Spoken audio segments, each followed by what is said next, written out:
biruan. Kung titignan mo lang, siya ay isang simpleng dalaga. Taglay niya ang kagandahan, kaso lang nung kasukada ang aking nadarama. Gusto ko sanang sabihin, pero walang pag-asa na ako ay kausapin. Hanggang tingin na lamang ang aking magagawa, pero habang tumatagal ay lalong lumalala. Pag-ibig na naramdaman ay simula nung dati pa. Ayoko lang ipaalam, baka magalit ang iba.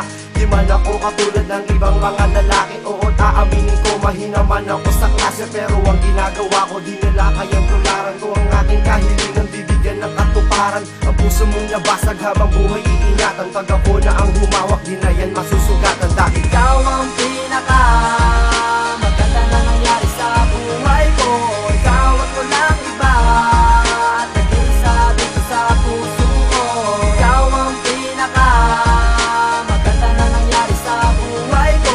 Ikaw at walang iba, at nag-iisa dito sa puso ko. Hindi ko itinatago ang nararamdaman ko, kasi baka pag sinabi sa'yo bigla kang nagtampo. Baka di mo napansinin at di mo na ako kausapin. Mahal kasi kita, baka di ko na yun kayanin. Pag lumapit ka sa akin, ako ay namumula at ako ay nabubulol kapag kinakausap ka. Ganun ba talaga? Ako ba ay isa trope? Kaya di ko na masabi na mahal ko yung babae. Pinagmamasdan kita habang si teacher nagre-lesson. Nahuli ako nun kaya inabot ko ay sermon. Pero okay lang yun, kasi nakita ko naman ang yung ngiti sa mga labit. Parang gusto kong hagdan, sana'y maramdaman ang aking pagsinta sa'yo. At gagawin ko ang lahat para lamang maging tayo. At pasensya na kung dito ko na lamang sinambit, pero darating ang araw ako mismo ang lalapit.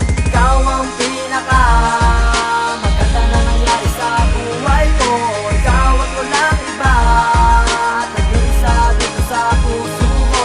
Ikaw ang pinaka maganda na nangyari sa buhay ko. Ikaw at walang iba, at nag-iisa dito sa puso ko. Nag-iisa ka lang dito sa isipan ko, at walang iba.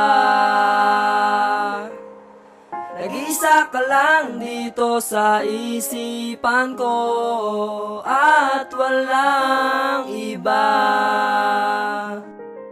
Ikaw ang pinaka maganda na nangyari sa buhay ko.